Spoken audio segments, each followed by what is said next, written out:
Hi, guys. Hi, everybody. How are you? I hope that you guys are as excited as we are. So, welcome to Parlour Tea. This is what, our 27th, 28th Yeah, episode, something like that. something like that. But this is very exciting because our guest is, in my opinion, so amazing. Not saying anybody else that we haven't had on, but I find that a lot of the dotted lines cross because I just think she's fascinating. But anyway, Hi, Sarah. so do we just bring her on? Yeah. Hi, Rachel. Hi, Rachel. Do we just We're going to bring her on. Okay. Yeah. So, give me a second. This is our special guest is Becky. Hi, thank you for having me. Thank you for being a part of it. So the funny part is how we sort of met was through a mutual friend in Salem at the Witches Ball. Well, no, it was at the Hawthorne Ball. Yes. Yeah. And she was just adorable and they were sweet. And I remember your friend, and all they did was just like dance around the whole night. It was fun. Yes. It was fun. And then I got a chance to talk to her and banter. Well, before we get into all of that, though, Becky, why don't you tell everybody a little bit about what you do? Sorry, it's about Becky tonight. It's excitement. Okay, go on. Sorry. We were dancing. I was a Grady twin, I think. So I worked through the pandemic as an embalmer, grew up in an antique store, so I've always been around old things. And now I have social media accounts, My Bloody Galentine, where I share haunted locations and haunted objects now that people send me. And I just kind of like dive into the past in a way that people really appreciate. So that's where it really kind of took off. Most people I think, I started with like the locations, but most people are like, oh, your collection. That's the first thing I see when I ask them. So I do a lot of that. And I give a lecture where I blend grief and ghost hunting because I learned a lot of the way people perceive the afterlife and what it means to die when I was working through the pandemic. So this is a silly question, but you believe in ghosts, yes? Yes. Some people do this stuff. Yeah. And they do it from the skeptic perspective, right? Yep. Yeah. So the funny part is that people don't realize that the whole group of people that we all sort of know, they all intertwine with each other. Like everybody knows everybody, which is great. But the one thing that I like about Becky, and maybe I should just ask you the question and then say my response to this, is do you think that everything that is old or antique is haunted? No. I think there has to be a blend of like sentiment or value to someone. And I always say that haunted objects are more like a telephone for a spirit rather than a jail cell. So there's probably an object that, there's some emotional connection. And that doesn't mean a whole, like, I think when you say haunted objects, people think it's silly because they imagine something being stuck inside the object. And what we're seeing now is a lot of people, oh, it's old, it's haunted. And they're actually invoking like their energy into that object because they're creeped out by it. Yeah. Good. So we got to ask that question real quick. Is that a haunted doll behind you? So the story is there's a woman who she was engaged to be married, but her fiance died overseas. And by the time she remarried, she was past the childbearing age. So she amassed a collection of thousands of dolls, literally thousands of dolls, modern dolls, antique dolls. And this is like, if you're a porcelain doll collector, she's known as the Lady Grace or the broom mannequin. And she is like so coveted. It's gonna run you like $2,000 to get one. So this is like the centerpiece of her collection. It was actually an 1800s French wax mannequin that they modeled her after, and she's wearing entirely Victorian mourning clothes. The veil's a reproduction, but everything else, the beads and everything are true mourning attire. So what I was told about her is that was the one doll that everyone just got a vibe about. So I don't know if it's clothes, if it's the doll, but there's just something about it, and now it lives in my house. It's beautiful. All I saw was video of you doing it and then walking walking down out to the car. And I was like, God. And it was just like very like, it was fascinating. I think one of the reasons why that's so fascinating too, that there's real mourning pieces on there. So much energy has to be stored in those pieces. Right. She's definitely layered. And the interesting thing is, if you're familiar with the Grand Midway Hotel in Windber, Pennsylvania, they have a doll that's in a room all by itself. And it was given to them from Pittsburgh, which is where she's from. And they're both signed on the legs by the same artist. And this is completely unrelated scenarios, but the people gave them to the Grand Midway Hotel because they thought she was haunted. And now people go to that hotel and they have experiences from that doll. And they're identical. I was like, the Lady Grace here is exactly like the doll at the Grand Midway. So maybe it was the neighbor. I've never seen anything like that, and when I saw it, I was like, "Oh my God, that's stunning!" So, you do paranormal investigations, and if people don't know, you've done it. You do that. What is your favorite place that you've investigated thus far? Oh boy. Let's see. Favorite place I've investigated. I used to always say like it was like the next place, wherever I ended up and I had an experience at.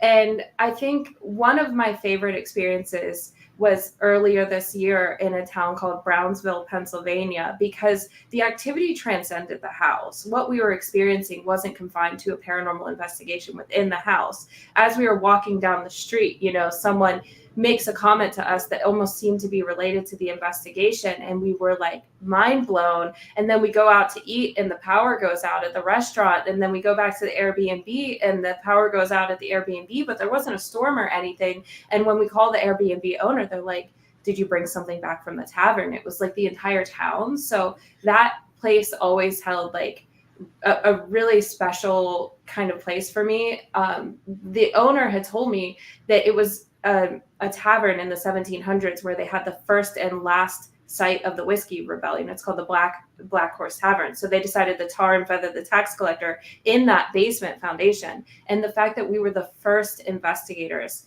to take a look at this place was really like, okay, this is where things are changing for me. I'm not just going to places that I pay to be at. I'm actually being brought in to see. So that was one that was really like special to me.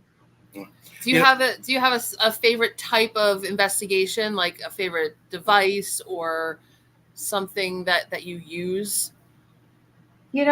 I am the first person to go in and I'll say, friends will whip out the spirit box and they're ready to go. And I say, can we just absorb what's going on here first? I want to use no equipment and then walk around, get a feel. I almost think a perfect investigation would be done with like several days just being in the space and noting it. Because how are you going to note that reaction? Like say you get a loud bang at 7 p.m. and you're like, whoa, that's a spirit because you had your equipment out and you were asking for it. But it turns out that happens every single night and you wouldn't know that until you started interacting in that way. So I think there's beauty in both being ambient and not using that, as well as, then bringing out the equipment. Right now, I really like this girl. Her name is Lauren Hellickson, and she's creating Victorian-inspired paranormal equipment. And I have every single one of her pieces, but it's all stuff that is rechargeable. It's made of wood. It's engraved. I actually have one of the pieces. Let me show you over here. It's so cool. I just got this, and the way it measures microwaves, so instead of EMF like everything else, isn't this pretty? Oh yeah, I need one.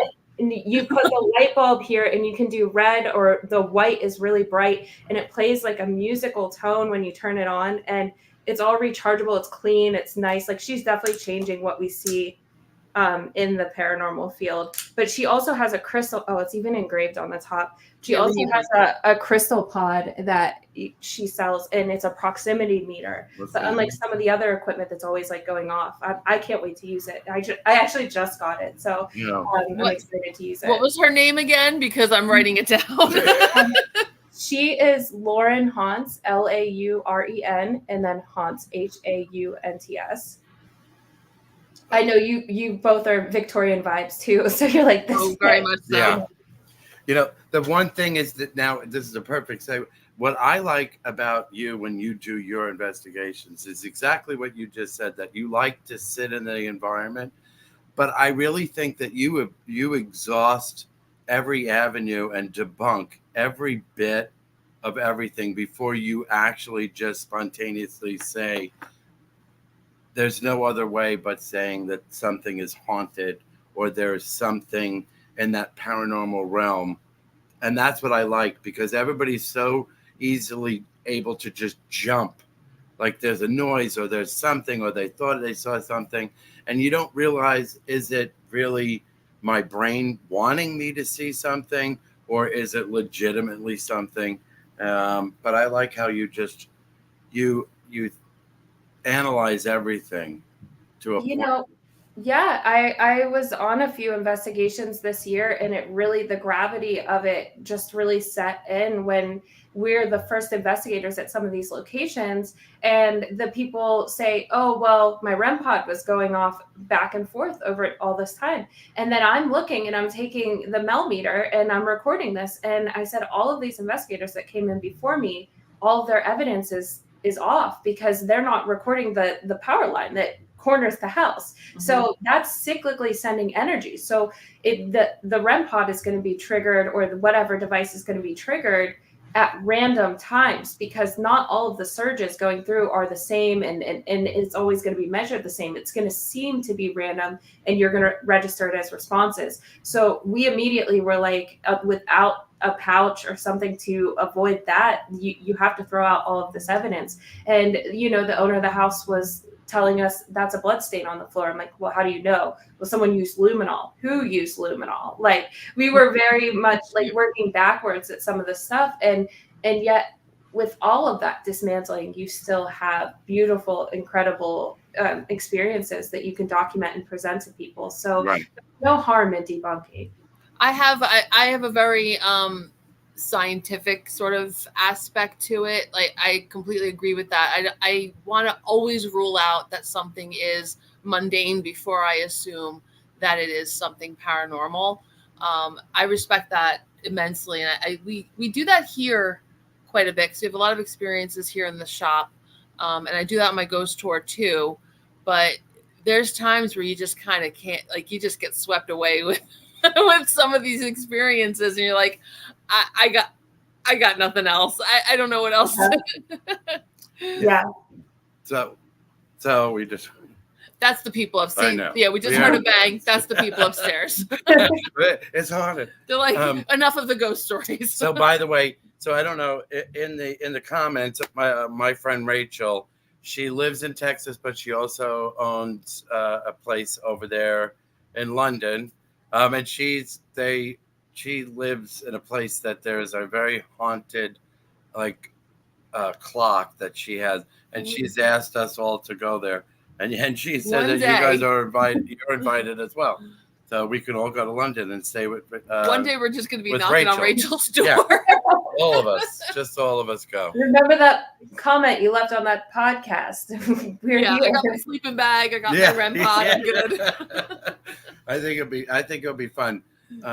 So I know that people just out of the blue just get in contact with you. See, she said, "Come on, I have room." Get my tickets. We're ready. We're all going. I know that people just out of the blue just send you haunted items. Hi, Melinda. Yeah. Right? Yeah. And you know what? People call me a collector. I did not sign up for this. You're a keeper. It's okay. And a lot of people say, why would you open yourself up to that? Why are you inviting that in your home? And I wish people saw what I saw, because what I see is a message that says, hi, I came across your page. I really liked your energy, and I've been dealing with this situation for some time. And they tell me these things, and how could you say no to that? How could you? I think better me than them. When I see their suffering, I think, if boundaries didn't work, because I always advise set some boundaries. How about, you try this instead? And if that doesn't work, and the object being gone, regardless of what it is, if that would make them feel better, I will take it. So many of them are born from stories where there's cancer in the household or suffering or illness. And if that's one less thing to take off their load, the one object that they just can't stop thinking about, I don't understand why I wouldn't do that. And there are times, like I have a clock that was made by someone who killed a bunch of people, and I didn't tell the story at first. It was made for his daughter while he was in prison. He's trying to alleviate that guilt. And when I was driving home with it, I just thought, like, why do I have this? But it was sitting at the auction house for over 15 years. They didn't know what to do with it. And I thought, do we take it apart? What do we do now? So, the things just find you. I don't recommend like going and seeking them out, but they come to me, and now people say I'm a collector. And now I'm doing lectures on haunted toys with some of the best people in the field. And I'm like, how did this happen? Yeah. We had our first experience with that a couple months ago, where one of the local restaurant owners reached out to us with a haunted item, and I said, "It's happening. We're those people now." Yeah. So now we have two that were sent to us. Yeah. That were gifted. We'll call it gifted to us. But I just find it fascinating that it was your hobby, really, and then all of a sudden your hobby has slowly turned into like a role, a position, a career in some aspects, which I think is fascinating. Yeah, and a lot of people say, especially in the paranormal, they're like accepting, like, you guys are the future of the field. It used to be, TV and all this other stuff. And it started with just 2 days off. I didn't know, like, I had 2 days off from the funeral home, and I was posting whatever locations. And then all of a sudden TikTok's calling me, and they're like, you're changing the way the platform's used. I'm like, what do you mean? They're like, it was dancing videos, and now it's these mini documentaries. And there's been so many moments that were pivotal, and I think that this is it. This is the end. This is as big as it's going to get, and then it somehow gets bigger. That's amazing. Which is great, because as people get to know you, you have a really great personality. I think that you're very, very honest, and I think that your TikToks and your lives are very thorough, and I think that you really try very hard to answer everyone that comes on. Answer the questions, and you address things that need to be, addressed, either right or wrong. Yeah. What is, now that you have all these items in your home, what gives you the most activity? It's definitely the ventriloquist dolls. They, that was the first thing I took that. It came from Ryan Matthew Cohen. He has objects in his house. He's been working with museums. He has things that are literally considered ancient, thousands of years old. And he gets bothered by a couple of dolls. He tells me, I don't believe in ghosts the first time I visit his house. And then a year later, he tells me he gets haunted. So I'm like, great, you had your experience. I'm so happy. And then he tells me, oh no, it's been ghastly. And when he said it like that, I just realized this is my friend, and I have compassion for him. So I said, tell me what's going on. He tells me about these dolls and their story, and how he brought them down to be photographed for his book, The Witch's Door, which is coming out. And it's about their journeys collecting. And when the photographer got there, I mean, maybe this was the beginning of it, but they felt that they needed to show a sign of respect. Ryan was warned. He bought them from a market in Connecticut. And they said, when you buy these, make sure you have space for them. And he's like, what does that even mean? When they're being photographed, he says, oh, they're just some stupid dolls or whatever. And that's when it began. He put them back, and when he went back to where they were, their mouths were open. And so he was like, oh, this is just a coincidence. He put their mouths back, he fished it out, and then he kind of like set them back up, and then they were moving. So he had to secure them down. And then after he secured them, he has these Victorian hands like this. One of them came crashing down on the dolls and broke their heads. And then Regina hears footsteps in that room, and they kept checking that someone was in the house because they heard this footsteps, and there was no one there. And it progressed. They had their heater go out on the rental property, and they go and spend thousands of dollars to fix it, and it goes out. And then the business partner, they're closing business overnight, so now they don't have their venue for their event. And it was like so much back to back that he's like, it's the dolls, but he felt drawn to them and wanted to keep them. And I said, okay, set some boundaries. So he apologized to them, and it was good for about a month. And then he messaged me at midnight and he said, these need to go. Emergency level, the dolls need gone ASAP. And I said, what's going on? Are you okay? And he said, I'm Ubering back from New Jersey. So I'm like, ooh, something big happened. And he said, I will call you in the morning. I thought maybe he got worked up. I wouldn't hear from him. It was literally 9 o'clock in the morning. He's like, hey, this is what happened. And I guess Regina's car that had 18,000 miles on it, they were driving and it started to smoke, and something was disconnected, like physically disconnected. Didn't even make sense. So that's when he wanted to give them to me. And I said, okay, salt them. So put some salt on them, take them outside. Do not bring them back inside after you put salt on them. Create that physical barrier between yourself and the dolls, and then get rid of them. He texts me while he's about to drive to the post office, and he said, my car's acting up with the dolls in the car. I said, if you need to schedule a pickup, that might be the best option. He gets them to me, and when I open them, I just it's like your heart sinks. And knowing how much he went through, and there's more than I could even say here. His publisher, he had to add an extra chapter to the book about the dolls because he was like, this all happened, and they didn't even get to the part where he sent them to me. And the publisher said, what's going to happen to Becky that she took them? And that's where it really sets in. It's like, this was real. And I had them, and I thought maybe if I'm polite to them, nothing will happen. Well, of course, I was home alone. My partner was traveling, and I got a notification from the Nest camera that said, person seen. And so I look, and I'm like, the dolls' mouths are open. And I replay the video, the light goes out, and then the mouths fall out, and then the light turns back on as the mouths are falling out. And I was obviously really, unsettled by that, because it would be one thing if their mouths just moved or the light just clicked on and off, but it was the two things happening simultaneously. So I followed up with them. It had been a month, and I said, are you guys good now that the dolls are gone? He's like, yep, it's like our lives are back to normal. And I said, they moved, right? And he said, oh, I don't watch those videos. He won't even go around them for any sort of signing or anything. He just done with them forever. He doesn't even like looking at pictures. Those are those two beautiful ventriloquist dolls that are in there. Oh my God, it was fascinating. When you did the thing, I think, to be honest with you, the way that you speak, and then just knowing now, I think that people are feeling very comfortable with you, and that you are taking care of them, because I don't think you think of them as an item. I think of you as you think of them as a spirit that is a part of this.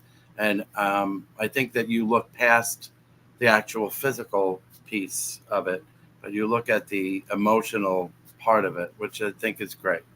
I think that's why we haven't had, as of yet, I'm knocking on wood as I say this, we haven't had any really negative experiences with our first haunted item. It was given to us because the restaurant was having terrible experience with it. And it's been in our store for what, 5 months? Yeah, and it hasn't done anything. It was a mirror.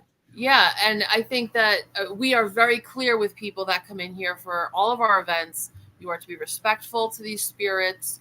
Even the people that come in just to shop, we tell about the haunted stuff, but we tell them you have to be respectful for two reasons. I mean, one, they are a thinking, living entity. Yeah. But also, those people leave, and we're the ones that are here. So we don't need you coming in, messing with all of our stuff, and then leaving us to clean up the mess and rebuild that relationship. When you were talking about reading the people's stories that were attached to the item that they want to give you, I thought automatically that should be a great book. Yeah. I think that people see so many objects, especially on social media, where they're like, this is a haunted object, and the story is like, well, what? But the firsthand accounts I get, they're always so thorough and in depth, and the people want to be believed so bad. And you can tell because they've got everything that's happened. Like the woman works in hospice. This is not someone that, gets spooked out by a creaky door. This is someone that works with the dead.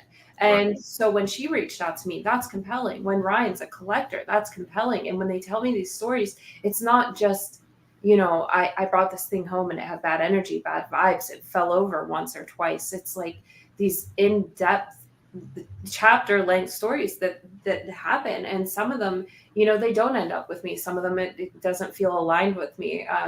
But it's incredible what people go through, and it's more their stories than it is mine. And then I keep not just the object, but the stories for them. And people are very interested in that. And I think there's been so many people who've done the haunted objects thing. And here I am, I cut the label out of the box. I keep everything because I want people to know like that I really am serious about preserving it. But, maybe someday, but it is tough too, because like Ryan, he's a good friend of mine. And I was so careful with those dolls because if you go the wrong direction, I almost felt like I might be mocking him. Like I might be, insulting his story. If he were so fearful and then I approached it the wrong way, it would look like a joke. And there was a Paracon, that was me, not a ghost. There was a Paracon up the road, and it was right after I got them, and people said, "Are you going to bring the dolls?" Because they had 15 million views on social media at that point. And I said, if a person told me that they had 5 separate incidents with cars, why would I put them in my car and drive them to the convention for everyone to see? I'm not risking that to find out, especially not at that time. So I haven't moved them yet. And there had been discussions even then, like about taking them out. And, the people, it's not just a fun thing. And they asked us on the panel the other day, they said, what would you say to people who want to collect these objects? And I said, you have to understand that I check in with all those people. I check in months later. Hi, how have you been since you sent me that doll 3 months ago, 6 months ago? I don't forget about you. I'm not just trying to hoard something because it adds attention to me. And a lot of people, the finite origin of their haunted objects is that they went to a store and bought something with a weird vibe, versus I'm getting these from clients. And the main thing I want to make sure of is I didn't take an object from them and then something else kept happening in their house and I'm telling the story and profiting from it, and then they're sitting there still suffering. Right. And that's another reason why, because I think that I don't know everybody that does that, really. Well, I haven't heard people. Ethical. I think it's 100%. Yeah. And that's why I think that you're just a wonderful person, because I think that you're assisting in someone's feeling better, but then you're also going back to them and making sure that it wasn't attached to them and it's with the item, and that they're still able to function as a human being and not feeling terrified. Sarah has a question. Okay. Why do you feel dolls are so often tied to hauntings? I personally feel like this comes from a twofold thing. First, I feel like the concept of a doll alone, you are looking at something and wondering who was the child, especially if it's an old doll, and what happened to them. So when you see a doll, you're seeing the concept of a child that either grew up or died. And so you're automatically having these feelings of this is attached to growing up, which is scary and terrifying, or a dead child, which is also very sad and uncomfortable. So there's that. And you're often looking at these objects with your perception. You loved your dolls and your toys growing up very much. So you're seeing that in that object. The other thing that I think is pretty obvious, now my plants are coming for me. Why?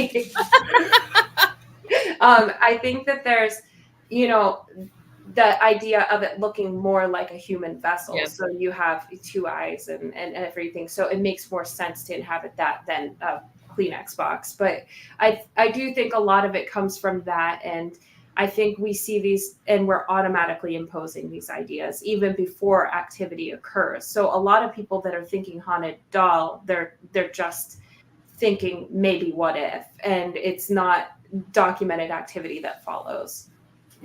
I think also too, dolls are surrogates for so many different emotional things that people go through. Yeah. Children cry with them. They play with them. Yeah. They're happy with them. You even have a They're whole sad. subset of people who use those, like the reborn dolls, as ways to deal with grief and stuff like that too. Yeah. Didn't even touch on the people that take their anger out on their dolls. Oh yeah, yeah. True. My sister used to cut the heads off all my dolls. Oh, Does that surprise you? That's another story. Does that surprise you? That's a whole other story. Yeah, she cut the heads off of Barbie dolls. That's Jill. So besides the fact of all of this wonderful stuff, you're a collector of Ouija boards.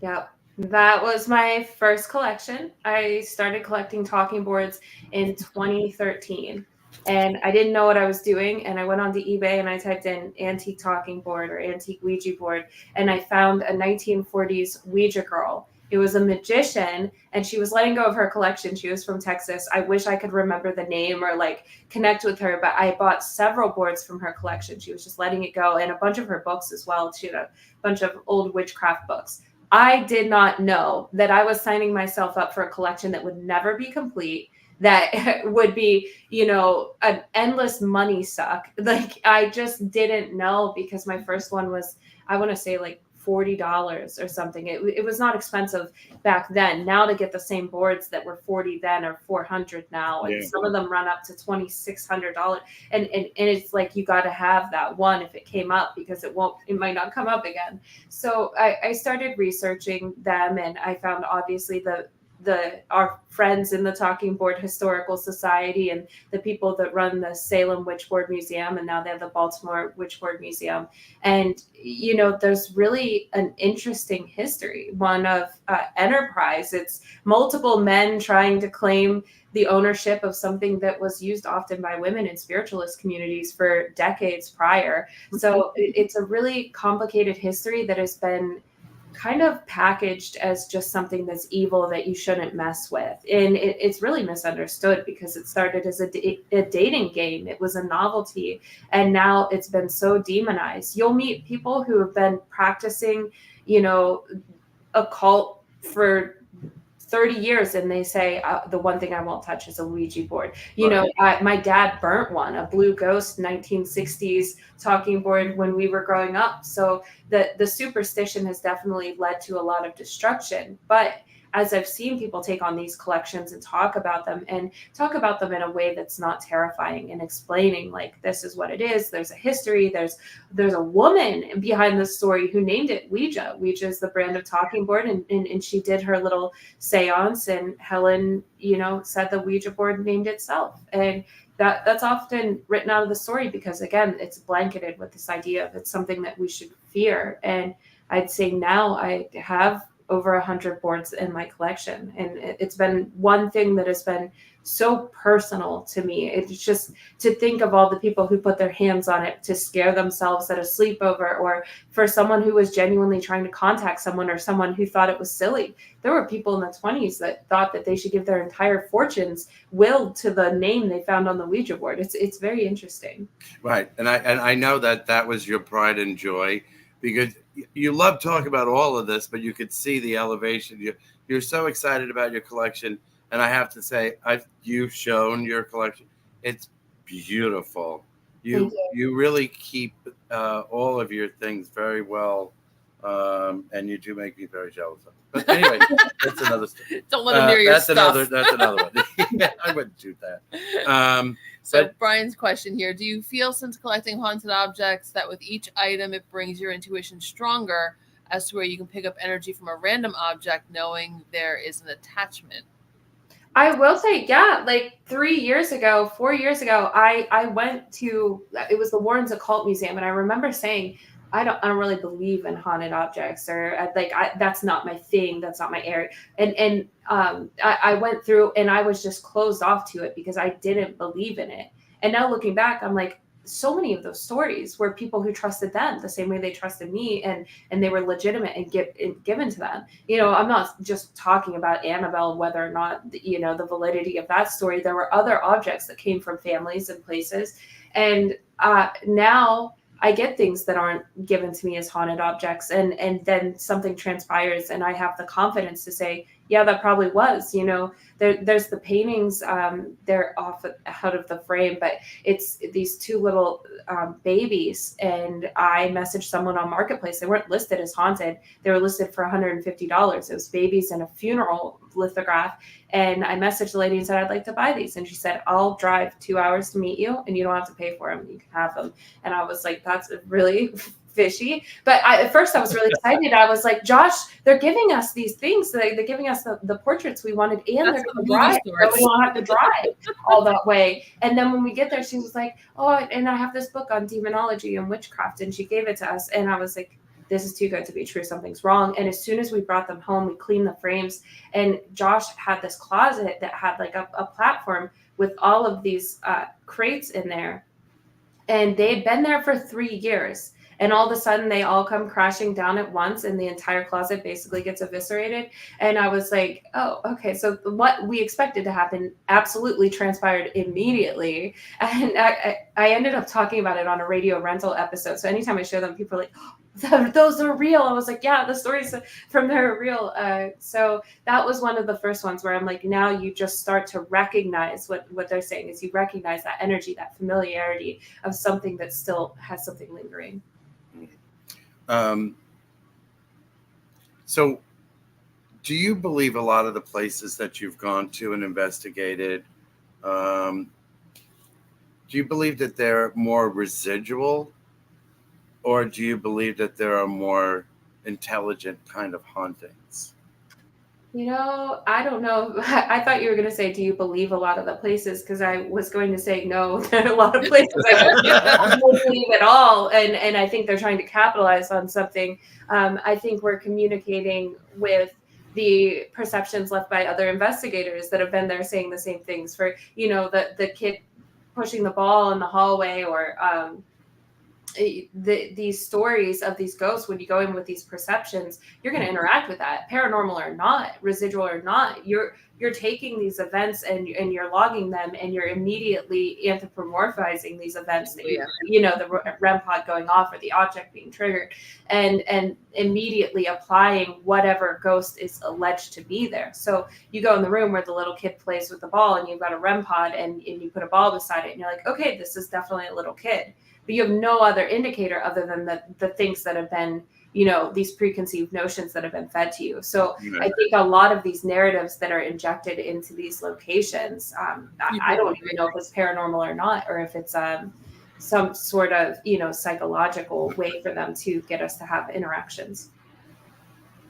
So there's something, let's tell it. Wait, you got to tell it.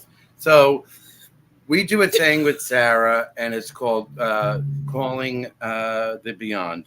And what we do is, she's also on here. She's a historian, and she talks about the who, the what, the where, the why of the seances, right?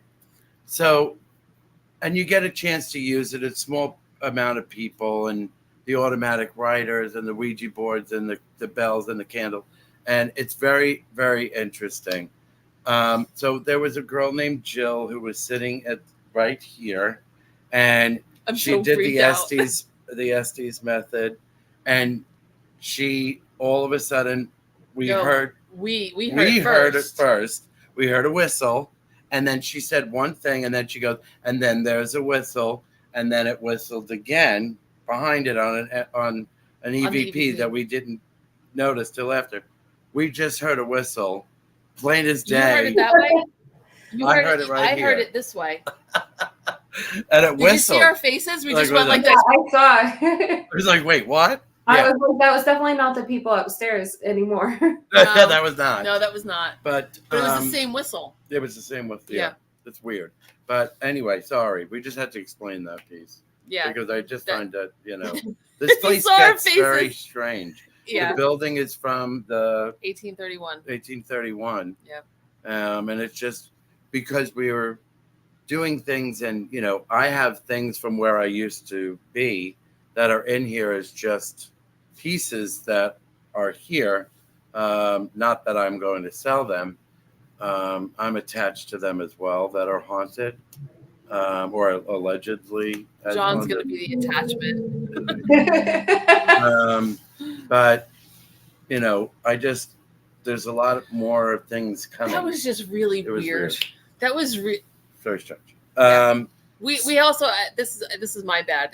I keep saying that we have to stop saying that things are weird here and just like I know. Yeah. I have to just I have to. Well, I mean, that's how it is. It happens so infrequently that when it does genuinely happen, it's still going to shock us, no matter how much we talk about it. It's still. We have a journal. We have and our customers experience things. Too. My students, like things that I have not shared with them.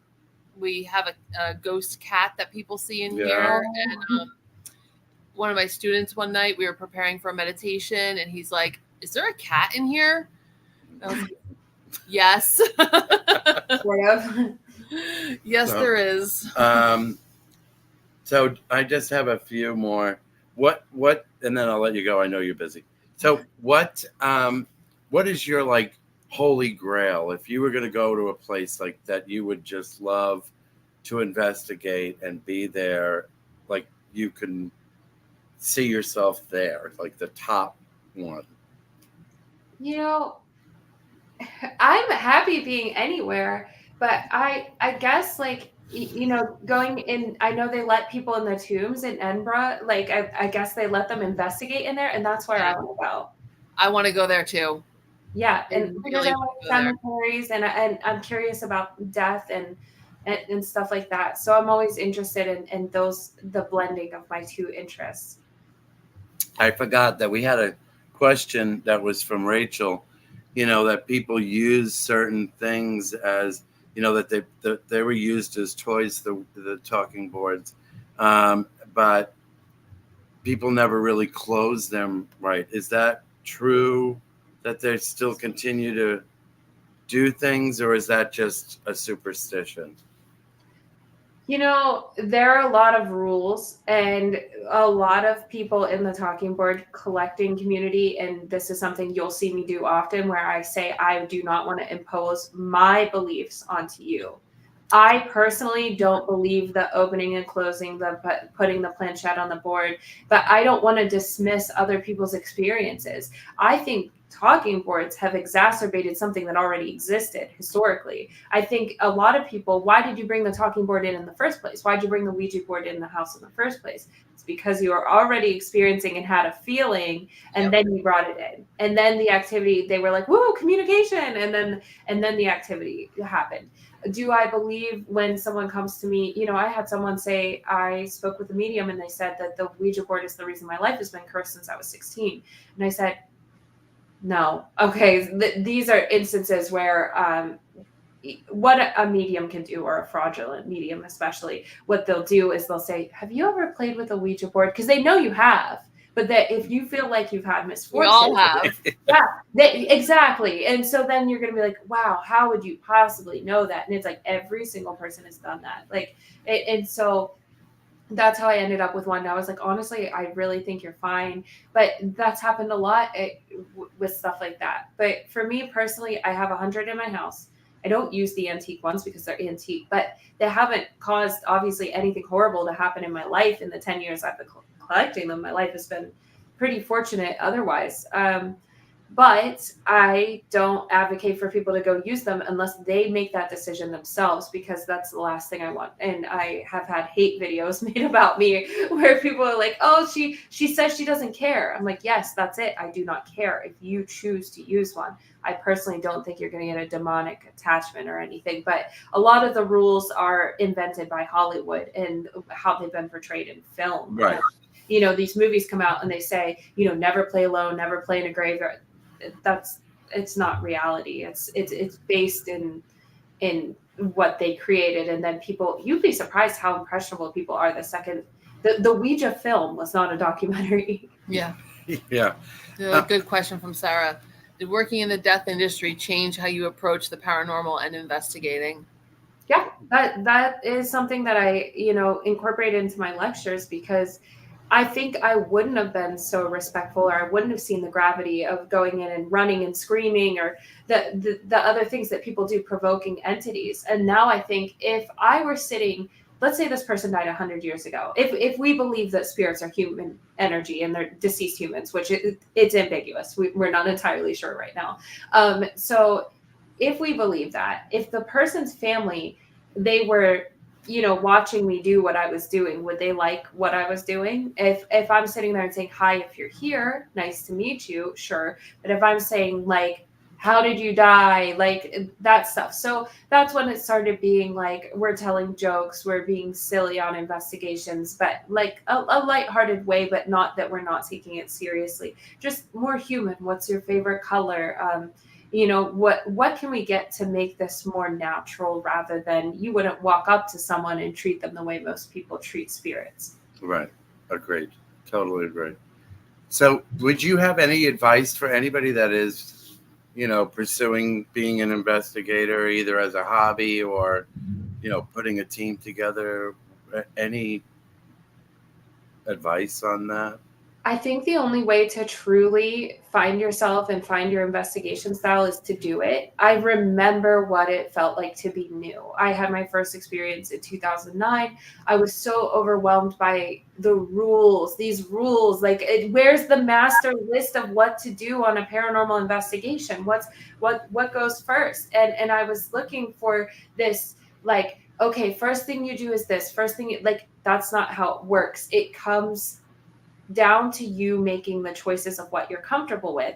And what my friends do and what I do isn't always going to be exactly the same, but we're mostly, in the same group of like, we want to be historically accurate and provide empathy, but there is no how to. And I know people have wrote books like Ghost Hunting, for dummies and stuff like that are out there, but it's really just something that experience shows you. Because I know I had all the equipment, I had all the tools in the world, and I didn't know how to progress and move forward in the investigation until I understood like what I was doing. And that took times, it took probably 50 investigations before I'm like, okay, I feel comfortable leading one, because it's something that you have to understand. You have to understand how to deal with when there's nothing. You have to understand when you're working with residentials. So that's the thing. Give it time. Don't get frustrated. Don't try to run ahead of yourself.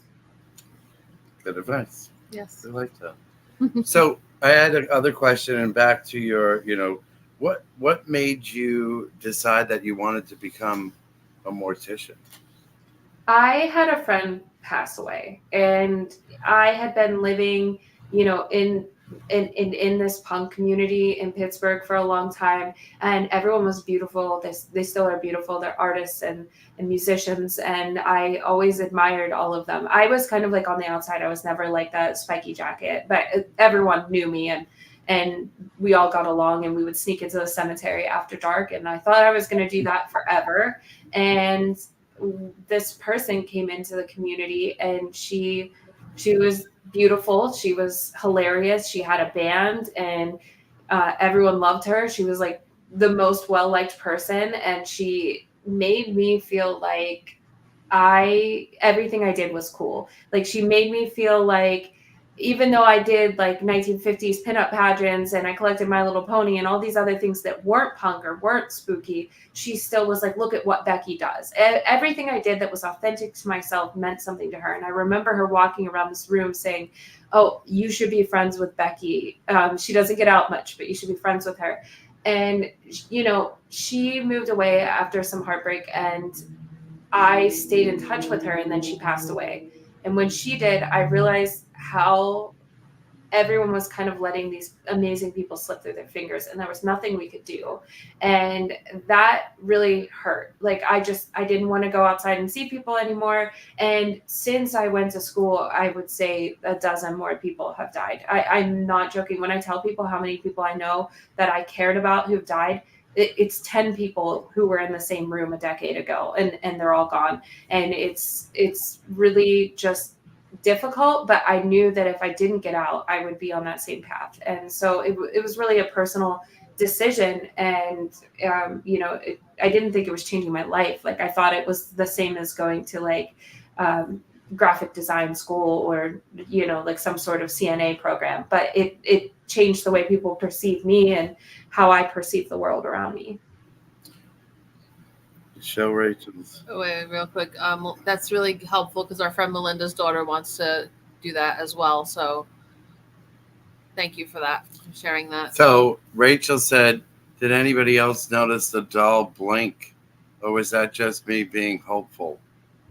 I don't know. I wasn't looking at Grace. We'll have to look watch back later. Yeah, to see. Yeah. Maybe. But that was at 8:19. So do you have anything that you're plugging? Are you going to do anything? Are you going to be anywhere? Are you going to do a lecture anywhere? So I have, this is my busiest year ever. So next week I'm traveling back. I'm going back to Ryan's house, the doll's owners, and we're going to sit and chat and have like a follow-up. And we're going to kind of set it down like an old, like 70s kind of paranormal investigation. And we're not bringing the dolls to his house, but we're going to set up some equipment, have him kind of revisit the emotions of that and let people have a look at what it's like to have case files as an investigator. So you're not just seeing, us telling you the story. It's like, this is the witness account and they're giving you the 6-month update after they've had the dolls. And that's going to be a fun project. And then people can, I think it really puts it into perspective for people because they're going to be able to see, okay, this wasn't just a thought, ooh, it's spooky and haunted, let's get rid of it, and then it ended. It's like, no, this was a process for these people and it changed the way, like this is the object that changed someone's belief in the paranormal. And then trauma on that too. Yeah. So that's the other thing. It is going to be interesting because I guess the only way is really to have him look at images and see how they respond to that and retell the story now that they're out of it 6 months later. Hi, did you feel like you got carried away or do you feel like that was still paranormal to you? So I'm excited to be filming with them and also seeing their collection again, because it's always a wonder to go through their house and get a tour. And then after that, I'm doing the Strange Escapes, and that's with, Amy Bruni and Adam Berry. It's Amy's travel company. And I believe John L. Tenney is going to be there. So it's going to be a really fun cruise for a week along New England and Canada. And I will be doing my grief and ghost hunting lecture, which I talk about the decline of Western funeral practices, but I've modified it for seaside stuff. So we're going to be talking about people who are buried in rum and those ideas around that and the cenotaphs when it comes to the Titanic. And then the week after that, I'm going to Disney with Aaron Sagers and Shane Pittman, and I will be doing kind of like a paranormal Disney event, and we'll be doing lectures with that as well. Wow, I'm lucky on that one. Can you wait till like October 17th? I'm going to Universal Horror Nights. I wish. Put that in there. Yeah, I've never done that. Gone to Universal Horror Nights? No, I haven't. Actually, I've never even been to Disney. This is my first time, so it's going to be. I love it. It's great. Yeah. I go right to the Haunted Mansion. Yeah, that's why we're going to do the Haunted Mansion and then the lecture and stuff. Yeah. So nothing in New Jersey. Nothing in New Jersey. No, but Becky knows that she's invited to, if she's ever comes down this way. Yes. She's always welcome to come here because a lot of the people or I know, she knows. So small little world. Yes, it's a very small world. Yeah. Yep. Everyone knows everyone. Yeah. But I don't have. Do you have any other questions? No, I just want to say real quick. I guess Rachel must have checked because she said, she blinked. Oh boy. Guess you'll have to send me that afterwards. We'll have to. Yeah. You can. It's on YouTube too. So before we do sign off, if people are watching us that don't typically watch us, please subscribe to our YouTube channel, follow, share all of our stuff. Please. Yeah. We really appreciate it. Yeah, we're new all to this stuff, and we just love to talk about things that, that we love to hear and talk, and people that we like to talk to. And hear random whistling throughout the store. But if you're not following Becky, please go on Instagram. She is on TikTok. It's My Bloody Galentine. And it's great. She pops on and she shows her stuff. Always an unboxing. Yeah, that's it. I think the most popular thing right now are the unboxings. Like people are like, "What could you possibly be opening right now?" Yeah, what now? And it's always like some crusty old box too. Like they never come in always. It's like Yeah. water stained. Yeah. And But the funny part is when I come on, I have my TikTok as Jonathan01. And the only reason I do it is because, it's my own. He's little incognito. whatever. I'm incognito because I don't want, whatever. Anyway, there's another whatever. But yeah, I love watching the unboxing and you doing some little investigation. I did see you speak to the gentleman that gave you the dolls, and I was there listening to your conversation. I think when you were opening them or placing them in this specific, she went out and bought a piece of furniture specifically for these dolls. So yeah, it was like the most perfect little case, and now like everyone sees that, and that's where I have the camera on them. But that was one of the things that I wanted to do, because I thought maybe with Ryan's collection that everything got so much respect afforded to it that they were newer and they were just kind of sitting out. So I was like, maybe if I buy them a case, because I thought even my friends who are really into the paranormal were like, these ones, this sounds different. Like, because I'd been talking about them for like weeks before I got them. And they were like, be careful with this one. And I thought maybe I made a mistake. So I've been as respectful. You can still see the salt that were in there. And I did save the box they were shipped in. I was like, you never know. So so far, unless something really horrible happens, they're staying with me. But in the beginning, we had discussed, maybe they'll need to go out. So. But I think there's one more than the other, because I think you have one on the top and one on the bottom, and they're sort of like that. Yeah. And I don't know why I always thought it's the one on the bottom that seems to be the quieter one, but I think that's the more of the active kind, in my opinion, from that. Yeah, there's a lot of people who feel that way. Actually, it's a very common opinion that one of them has something over the other. If not one, it's only one, and they just happen to be paired together. I'm not, entirely sure what it is. When we first got them, we were able to get them with the bell ringing. We were talking about them, and they're like, ding, and that was an EMF bell. So now we're trying with different equipment to see where we can get, but at minimum, the lights happened and they moved their mouths. So I find the mouth moving. Yeah, but everything you do, I find fascinating. I do feel that the one on the bottom might influence the other one on the top.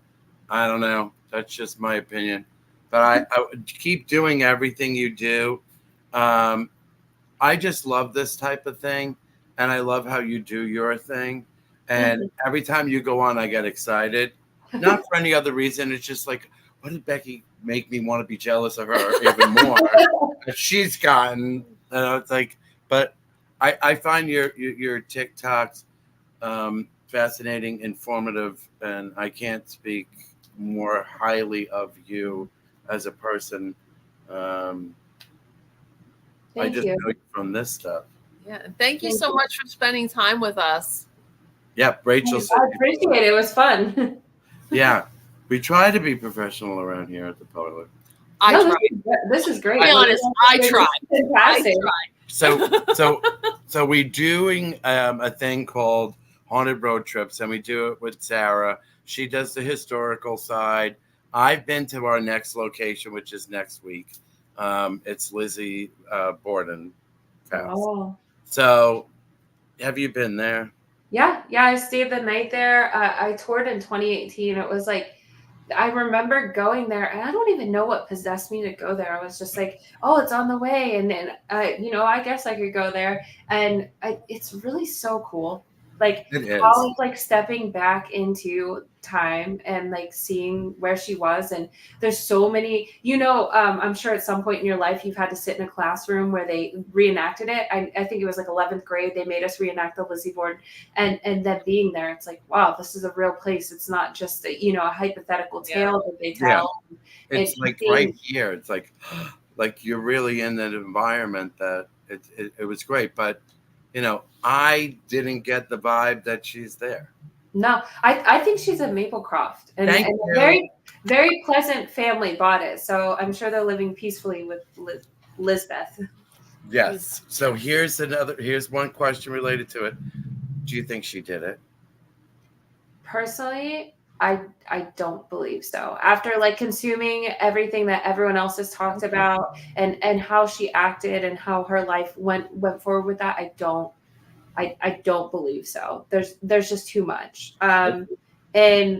I think that it was a sensationalist thing. I mean, she was acquitted. You know, we talk about these people who are stepping in to try and kind of postmortem exonerate her. She was acquitted. She was acquitted for a reason, and that all went through. So I think it sells. It's the idea of a murderous woman that, you know, right. people. Right. I agree. I'm very like I was in tune with that. How I feel about it at all. I think she did it, or she had something to do with it. I think she saved it.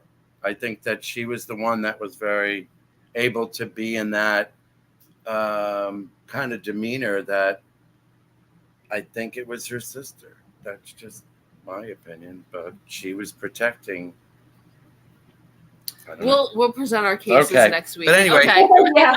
Thank you. I can't even express how grateful we are to have someone, to have you come on and talk to us. Thank you. Thank you. This was really fun. Oh, good. I'm glad. Thank you so much. Have a good night. Yeah. Bye, everybody. Thank you all for watching. See you next Parlour Tea.